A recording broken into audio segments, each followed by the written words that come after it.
Recevons ce matin Muriel Pénicaud, ministre du Travail. Bonjour. Bonjour. Dans Merci la rue d'être pour avec faire reculer le gouvernement, disent conjointement Philippe Martinez et Jean-Luc Mélenchon. Allez-vous reculer ? Je crois que tout le monde a compris que la réforme pour le renforcement du dialogue social, la loi, les ordonnances, c'est le fruit d'une annonce de campagne d'Emmanuel Macron, qui est devenu président de la République, avec ce mandat, l'Assemblée nationale aussi, et donc le gouvernement met en œuvre ce que les Français nous ont demandé de faire. Donc on ne va pas reculer. Donc les C'est pas une question de manifestations ne reculer. changeront rien, la mobilisation ne changera rien. Nous avons passé 300 heures de concertation avec les partenaires sociaux. Alors, un syndicat, et je respecte tous les syndicats, le deuxième syndicat en France, décide de manifester dans la rue. C'est son droit le plus légitime. Je n'ai pas de commentaire à faire là-dessus. Oui, mais vous ne reculerez pas donc. Mais reculer par rapport à quoi? Mais non, Par rapport à la concertation qu'on a fait, Oui. par rapport au Donc, mandat non. que l'Assemblée nationale nous a donné, non. Mais est-ce que les décrets d'application modifieront les textes ? Alors, les décrets d'application précisent certains éléments. Il n'y en a pas beaucoup, parce qu'on a voulu une loi qui soit applicable immédiatement. Oui. Donc, avant la fin du mois de septembre, la loi sera publiée et l'essentiel sera applicable. Et puis, dans les semaines qui suivent, il y a un certain nombre de décrets qui préciseront certains points. Bon, ils pourront évoluer, c'est ce que dit Laurent Berger. Les décrets, exemple. on va les... Oui, j'ai on a encore compris. des discussions là-dessus. Et ratification par le Parlement en octobre, c'est cela ? La date, c'est le Parlement qui la fixe. Donc C'est le Parlement qui la fixe. Bien, est-ce que cette nouvelle loi travail, si elle est appliquée, fera reculer le chômage de masse ? Alors, elle va contribuer à faire reculer le chômage de masse. Elle ne peut pas faire reculer à elle seule. C'est-à-dire le droit du travail, c'est pas une baguette magique par rapport au chômage. Mais c'est indispensable. Il faut faire en même temps, on en parlera peut-être, la réforme de la formation professionnelle, On va en de parler, l'apprentissage. évidemment. Voilà, c'est un ensemble. Et de l'assurance chômage. Et l'assurance on va en chômage, parler. c'est un ensemble. Par contre, ça contribue, pourquoi ? Parce que l'emploi, il vient des entreprises. Les entreprises, elles doivent avoir accès, elles doivent pouvoir accéder au marché, investir pour créer de l'emploi. Et donc, pour accéder au marché, il faut aussi de l'agilité. Et donc, ça va contribuer à plus d'agilité, plus de confiance aussi. Cette loi, elle aide notamment les petites et moyennes entreprises qui représentent la moitié des salariés en France, et c'est là où il y a le plus de création d'emplois, à être en confiance pour pouvoir investir, créer de l'emploi. La reprise arrive, on a un début de croissance qui se consolide. Simplement, il faut que cette croissance, ça se transforme en emploi. Et pour ça, elles vont être soutenues et elles vont avoir plus confiance pour le faire. Donc, je vois que vous insistez beaucoup sur les entreprises. Est-ce que c'était votre première question ? Oui, non, mais je vois. Non, mais très bien. Martine Aubry vous répond, on reprend les vieilles recettes des années 80 du MEDEF. Muriel Pénicaud, on dit que je l'ai formée, je la trouve très déformée. Alors, ça me rajeunit avec mes 40 ans d'expérience qu'on parle encore de ma formation. Oui. Donc, je trouve ça bon. Ça vous a touché, cette phrase ? Non, parce que, voilà, Martine Aubry, que je connais bien, elle a choisi d'être dans l'opposition. Moi, j'ai choisi de mettre modestement mon expérience de 40 ans au service de mon pays pour contribuer à transformer le pays. Donc, vous n'avez pas été déformé par votre passage dans le privé. J'ai appris des tas de choses dans le secteur public, dans le secteur privé, auprès de gens très bien. Et j'espère faire pareil avec d'autres gens. Bien, je reviens sur la loi. Entrons dans la loi parce que je suis persuadé que beaucoup de téléspectateurs, de téléspectatrices, d'auditeurs et d'auditrices ne la connaissent pas vraiment. Alors, ça va être très simple. Je vais vous poser des questions très précises. Très précises, c'est un pléonasme. Précises. Alors, primauté des accords d'entreprise, dans quel domaine ? Alors, la primauté des accords d'entreprise, ça veut dire quoi ?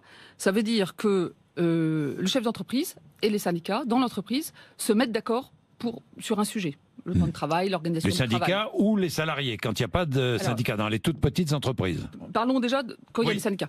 Et ils se mettent d'accord. Et la question, c'est s'il y a un salarié qui refuse ce qui a été signé par les syndicats et par l'employeur, qu'est-ce qui se passe ? Depuis 2000, et d'ailleurs c'était une réforme de Martine Aubry, à ce moment-là, cette personne est licenciée. Il y a 5 types d'accords qui ont été créés dans le temps. Donc c'est très compliqué. Donc oui, ça c'est le moins qu'on puisse dire. Franchement, je défie à peu près quiconque dit comprendre quelque chose. On va les simplifier en les regroupant et on va donner plus de droits, pas simplement au chômage, mais aussi à la formation, en rajoutant 100 heures de formation dans le compte personnalisé de formation de ceux qui sont dans ce cas-là. Donc c'est pas nouveau que la primauté des accords sur le contrat de travail, mais on va le rendre plus simple et surtout plus de soutien aux Oui, mais je vous pose une question précise. Dans quel domaine la primauté des accords d'entreprise ?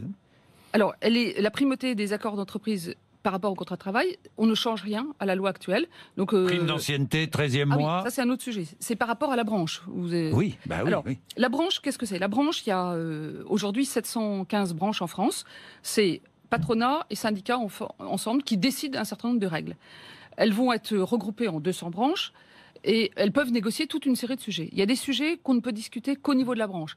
Par exemple, les classifications, les minimums... Ou la pénibilité, l'égalité femmes-hommes, la période d'essai, le temps partiel, et on en rajoute, etc., par exemple, on va rajouter le fait de discuter des conditions meilleures pour intégrer les salariés handicapés. Aujourd'hui, vous savez qu'on a quand même peu de salariés handicapés qui sont intégrés dans les entreprises. Donc ça, c'est plutôt au niveau des branches. Et puis après, il y a des choses qui doivent concerner l'entreprise. Parce qu'aujourd'hui, quoi les sujets qui concernent la vie quotidienne de l'entreprise, temps de travail, organisation du travail, les primes, à condition, encore une fois, il faut que les deux parties signent. Ce sera négocié dans l'entreprise. Tout doit être négocié dans l'entreprise. Le pari qu'on fait, c'est que, qui est un pari appuyé sur l'expérience, c'est que dans l'entreprise, la très grande majorité des chefs d'entreprise, ils savent qu'il leur faut des salariés formés, motivés pour réussir. Et la grande majorité des salariés, ils pensent qu'il faut que leur entreprise réussisse pour qu'ils aient de l'emploi, de l'intéressement en participation, un avenir. Donc, il y a plein de terrains d'entente. Et aujourd'hui, d'ailleurs, 80% des accords sont signés par l'ensemble des syndicats dans ce pays. Donc, je pense que le projet de loi, il vise à faire confiance aux acteurs de terrain et à dire, tant aux chefs d'entreprise qu'aux salariés et leurs représentants, leur dire, écoutez, tout n'a pas à être décidé par un texte à Paris. Il y a des sujets plus nombreux où vous avez plus ce qu'on appelle le grain mood, la possibilité de définir ce qui est, pour le bien commun de l'entreprise et des salariés, vous concerne, vous directement. Donc, finalement, c'est de la démocratie sociale. Hein. Oui, les branches fixeront les modalités des CDD aussi. Hein, on est bien d'accord. Et le recours au CDI, dit d'opération, de chantier, comme on veut. On est bien d'accord. Oui, parce que le but, c'est de sortir de la précarité plus de gens. 85% des salariés en France sont en contrat à durée indéterminée. CDI, oui. Mais CDI. Mais dans ceux qui essaient d'entrer sur le marché du travail, notamment les jeunes, 80% des emplois qui sont proposés, c'est en CDD et en intérim. Donc il faut trouver différents moyens pour que les commandes se transforment en embauches plus permanentes. Et pour ça, c'est intéressant que les branches définissent des modalités parce que les secteurs sont très différents. La boulangerie et l'aéronautique, c'est pas les mêmes conditions. Oui, mais les branches pourront permettre plusieurs renouvellements de CDD. Oui, mais vous... Et fixer la durée des CDD. Oui, mais les branches... Aujourd'hui, il y a des limites. La loi interdit le renouvellement. Oui, enfin, si c'est abusif, de toute façon, le juge jugera que c'est abusif.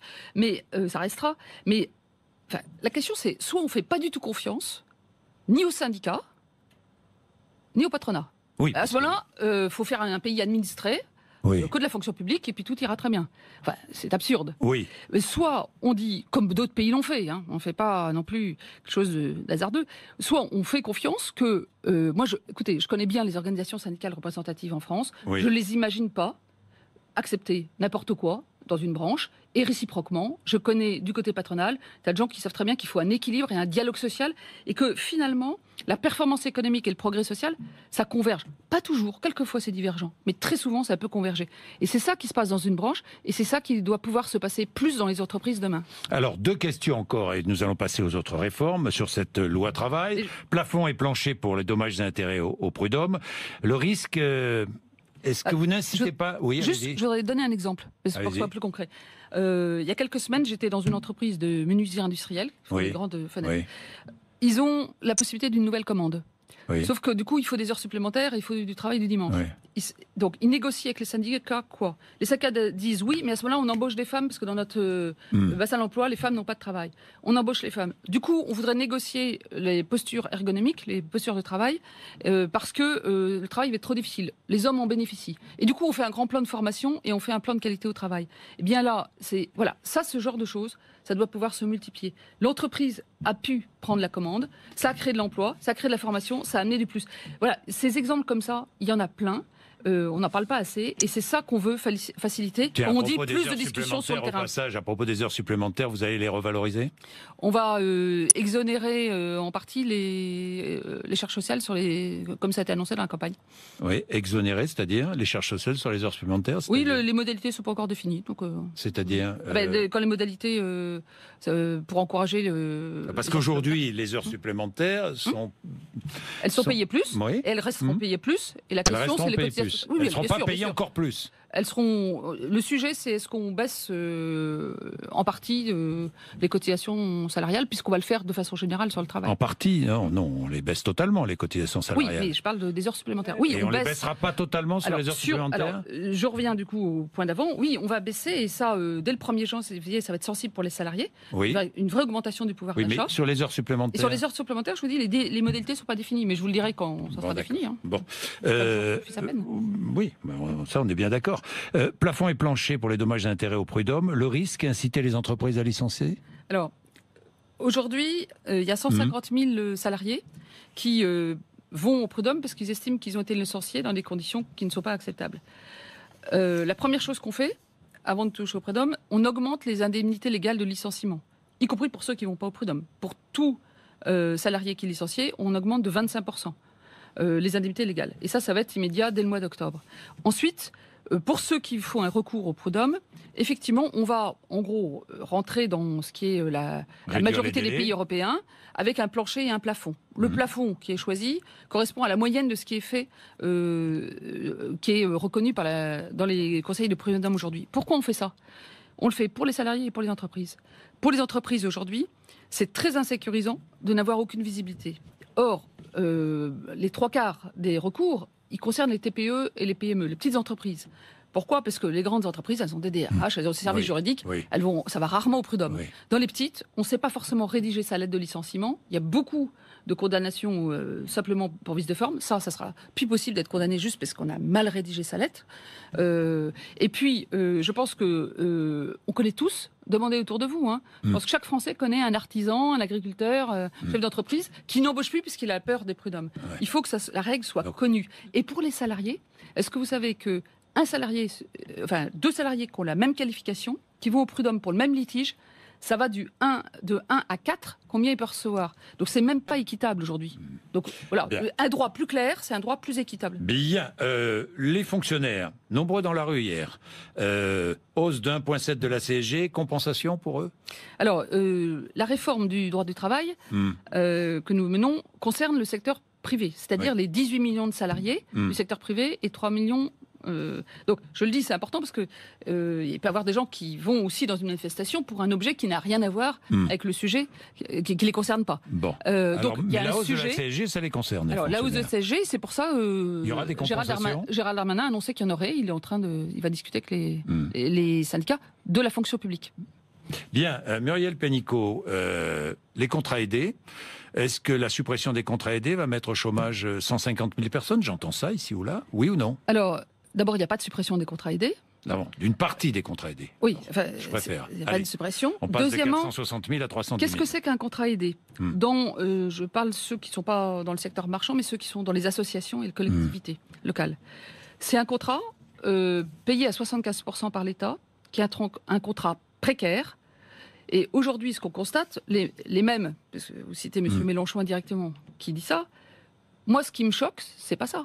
C'est pourquoi M. Mélenchon s'est pas érigé plus fort sur le fait que sur des besoins permanents des collectivités, par exemple les cantines scolaires, on embauche des chômeurs qui sont en contrat précaire, qui est souvent à temps partiel, et que 1 sur 4 seulement trouve un emploi après. On crée un faux espoir. Donc le contrat aidé aujourd'hui, c'est pas toujours, mais souvent, c'est la création d'un faux espoir, et pendant cela, on ne répond pas à un besoin permanent. Donc il y a un sujet qui a discuté avec les communes, c'est comment ils assurent leurs besoins permanents. Et moi, encore une fois, ça me choque qu'on mette des gens en emploi précaire sur des besoins type les cantines. Et puis deuxièmement, il y a le besoin financier des associations. Et là, les baisses de charges qui vont arriver, et puis le travail qu'on va faire avec eux. Moi, ce que je souhaite, c'est que les contrats aidés, à partir de 2018, ça soit vraiment des tremplins. C'est-à-dire qu'on sélectionne ceux où il y a un projet d'insertion, un projet de formation. C'est ça qui donne une chance de trouver un emploi. Prochaine réforme, apprentissage, formation professionnelle, c'est pour quand ? Alors, les concertations sur l'apprentissage, la formation professionnelle et l'assurance chômage vont démarrer en octobre. Donc, avec les partenaires sociaux, et puis pour formation et apprentissage avec les régions. Est-ce que elles aboutiront à un projet de loi qui sera présenté à la session de printemps 2018 au Parlement. 2018. Est-ce que la rémunération des apprentis sera inscrite dans la loi ? Alors, il y a toute une série de sujets qu'il faut traiter. Aujourd'hui, nous n'avons que 7% des jeunes qui sont en apprentissage en 15 France. ou 20% en Suisse ou en Allemagne. 15 ou 20% en Suisse et en Allemagne. Et les pays qui n'ont plus de chômage de masse des jeunes, ils ont tous un apprentissage à 15-20%. Donc la question, c'est comment on lève tous les obstacles pour arriver. Aujourd'hui, les jeunes, ça commence par les jeunes et les familles. Est-ce que les jeunes et les familles savent que 70% sont embauchés en CDI après l'apprentissage? C'est une des meilleures voies. Et avec la transformation des métiers qui arrivent, vous savez, la meilleure sécurité, c'est vraiment la compétence, c'est la formation. Aujourd'hui, il y a 5,6% des gens qui ont un bac+2 qui sont au chômage. C'est 19,6% des gens qui n'ont pas de qualification qui sont au chômage. La vraie différence d'égalité des chances par rapport au chômage, c'est la qualification, c'est la formation. C'est pour ça qu'il faut mettre le paquet sur l'apprentissage et sur la formation. Donc vous allez mettre le paquet. On va mettre le mais paquet. Est-ce que la rémunération des apprentis sera inscrite dans la loi? Je vous pose la question. Si c'est nécessaire de la modifier, oui, mais on verra. Non, mais c'est important. Non, on a un groupe de important, travail qui sera... très important. La rémunération des apprentis fera partie de la vingtaine de sujets à traiter. Bien, Muriel Pénicaud, l'assurance chômage, là c'est pour l'année prochaine, Aussi. on est bien d'accord. Aussi, vous avez beaucoup de travail. Alors... assurance universelle, si j'ai bien compris, puisque les indépendants, professions libérales, les commerçants, enfin, etc., les agriculteurs, les artisans, les entrepreneurs bénéficieront du chômage. On est bien d'accord. D'ailleurs, on ne pourra plus appeler ça une assurance chômage. Parce que comment allez-vous faire pour calculer le montant des allocations chômage? D'abord, un mot sur le pourquoi. Oui. Pourquoi on fait ça? Oui. Il y a 30 ans, 40 ans, quand on commençait sa vie professionnelle, on avait un emploi à vie. Souvent dans la même entreprise, et en tout cas dans le même statut. On pouvait être agriculteur, on pouvait être artisan, on pouvait être journaliste, etc., fonctionnaire. Tout ça était à vie. Aujourd'hui, il y a beaucoup de gens qui passent à travers des statuts différents. On peut être entrepreneur un jour, salarié 3 ans plus tard, ou l'inverse. Donc, mais toute notre organisation de protection des salariés a été organisée par statut historiquement. Donc, aujourd'hui, il faut que ça soit lié à la personne. C'est-à-dire que quelqu'un qui est salarié, qui va prendre un risque entrepreneurial, il a ce risque des affaires, ça c'est normal, c'est ça l'esprit entrepreneurial, mais qui soit assuré que s'il y a un problème, il a un filet de sécurité. Ouais. Et donc c'est ça. Donc droit au chômage. Donc le droit au chômage. Et droit au chômage, droit à la formation, etc. Oui. Donc c'est ça qu'il faut améliorer et sur lequel on va travailler avec les partenaires sociaux. Donc droit au chômage pour tous, on est bien d'accord? Droit à l'assurance chômage. Non, droit au chômage, non. Droit au travail. Chômage. Droit au travail pour tous. Bah oui, le but c'est le travail. Oui, mais dites-moi, comment allez-vous calculer les allocations chômage? Eh bien, parce que je comprends pas. Eh Plus bien, de cotisations payées par les salariés. Alors, vous avez vu pour le Code du travail qu'on n'a pas donné, on n'avait pas des réponses sur tout avant de poser les questions. Ouais. Et ben c'est pareil, on va passer des centaines d'heures de concertation. C'est aussi pour avoir les meilleures idées, pour voir comment on va faire. On part de cette intuition forte qui a été une promesse de campagne que tous puissent, quel que soit le risque qu'ils prennent, avoir un filet de sécurité dans la vie. Je crois que les Français, ils attendent un filet de sécurité. Ils attendent de la liberté et la capacité à être audacieux, mais aussi des filets de sécurité. Et je pense que l'assurance chômage est essentielle. Et l'autre volet, c'est la formation. Mais le financement, ben oui, le financement, les modalités, la gouvernance, tout ça, on va en discuter. Non, mais je reviendrai vous en parler. Je reviendrai vous en parler sur le financement. Oui, mais vous avez déjà travaillé dessus. Moi, je suis profondément convaincu de la concertation. Oui, non mais et donc, moi aussi. Mais vous avez des idées que vous pouvez confronter à d'autres idées. Oui, mais je les confronte d'abord avec les gens à qui je fais la concertation. Bon. Et la gestion de l'assurance chômage à 3 ? La gestion de l'assurance chômage, si elle doit évoluer, ça sera une conséquence de ça. Mais à faut 3 pas, donc. Il ne faut pas mettre la charrue avant les bœufs. Il faut d'abord dire c'est quoi l'ambition, comment on fait avec l'indépendant, et du coup. Chômage pour tout le monde, on a droit à l'assurance chômage. Oui, droit à l'assurance chômage pour tout le monde, on est bien d'accord. Oui, mais. Et du coup, comment on fait? On va aussi discuter de ça. On va aussi discuter de ça. Oui. Est-ce que les partenaires sociaux. Mais est-ce que je me trompe lorsque je dis gestion de l'assurance chômage à 3 ? Je me trompe ou pas ? Je sais pas. Vous ne savez pas, mais si vous savez. Mais non, mais vous ne attendez. Voulez pas me dire. En France, on adore. Non, dès qu'on fait une réforme, on veut parler des institutions. Non, mais pardon. D'abord parler de l'enjeu. Excusez-moi, Muriel Pénicaud. Mais enfin, si j'ai bien compris, plus de cotisations pour les salariés dès le 1er janvier. Non, mais attendez, plus de cotisation chômage pour les salariés. Mais le même droit. Dès le 1er janvier. Je rappelle, c'est le même droit. Oui, non, mais d'accord. Mais il va falloir financer. Il va y avoir un trou. Oui, c'est la CSG qui va financer ça. Oui. Ça, c'est la CSG. On va voir. Et ils vont gagner. Moi, j'attends de voir comment. Un salarié qui touche 2 000 € par mois, c'est à peu près le salaire moyen, par la baisse des cotisations, même avec l'augmentation de la CSG, il aura plus 500 € l'année prochaine. Bien. L'information